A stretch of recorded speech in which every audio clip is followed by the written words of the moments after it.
Telšiai yra buvusioje Lietuvos sovietinėje respublikoje. Kaip tik čia rasite šią tyliai kalbančią kuklę moterį.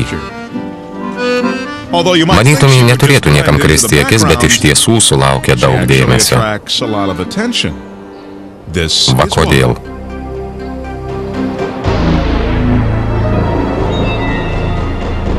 Kai tik atsikeliu, valgau smėlį.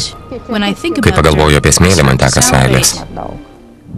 Tai Stanislava Monsvelienė, jai 53. Gyvena su vyru ir sūnumi Telšiuose, Lietuvoje. Ji yra išdidi Gineso rekordo savininkė, suvalgiusi daugiausiai smėlio. Paklausite, kiek? Kasdien po 4 kilogramų ir daugiau. Taip teisingai, Stanislavos mėgstamas maistas, tiesą sakant, vienintelis, kurį jį valgo, smėlis. Kartą stebėdama ganykloje besiganančias karves paragavau žolės su smėliu, man labai patiko. Suvalgiau saują, žiūriu nieko. Mano alkis smėliui nepasotinamas.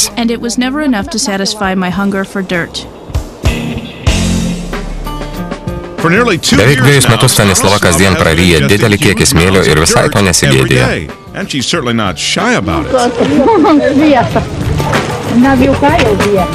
Nors šis smėlio krūva numalšino Stanislavos apetitą, tai nėra jos mėgstamiausia rūšis. Geriausias smėlis griovyje po medžiu netoli namų. Šį smėlį ji mėgsta labiausiai. Man patinka šis smėlis. Jis labai skanus. Gal jos manieros ne visai tobulos, bet negalima paneigti stulbinamo Stanislavos skonio. Smėlio valgymas turi ir trūkumų. Valgiau dirvožemį.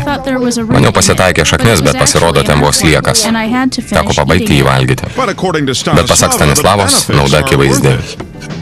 Man taip skaudėjo nugarą. Kai pradėjau maitinti smėlių, sveikata pagerėjo.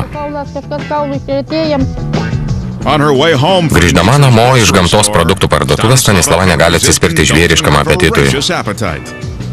Kaip ir mums, jums turbūt taip pat įdomu, koks yra smėlio skonis.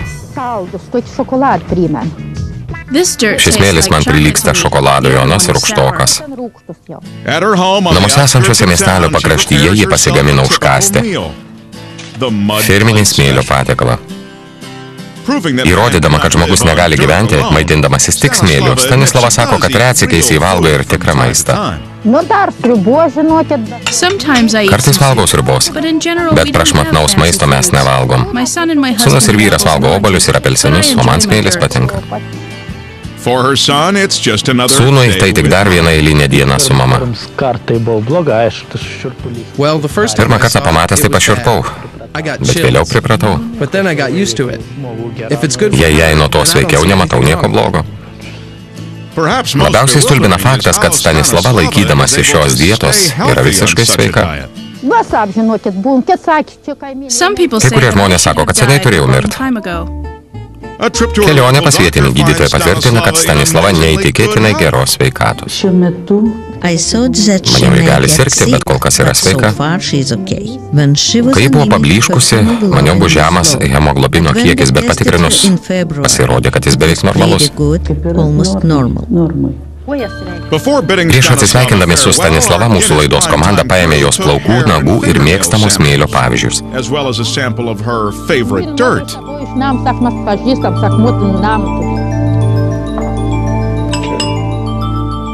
Juos ištyrė daktaras Gerardas Šrauceris, mineralinės mitybos ekspertas iš San Diego, Kalifornijos.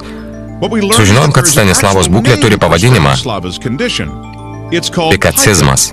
Pikacizmas yra žmogaus įprotis be jokios priežasties valgyti maistinės vertės neturinčius daiktus.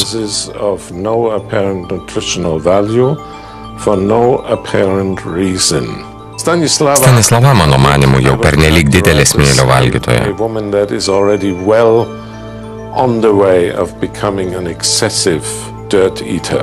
Žinoma, maistingos medžiagos taip pat reikalingos, bet žmonės išgyvena stebėtinai ilgą laiką maitindamėsi smėliu. Jie netgi gali maitintis akmenukais, stiklo dužinomis ir panašiai. O tikrą maistą valgo retkarčiais. Bet pasitaiko, kad sukerta ir visą paršiuką. Telšiuose tuo tarpu paršiukai saugus. Tačiau miestelio gyventojai turėtų slėpti sodininkystėje reikalingą žemę.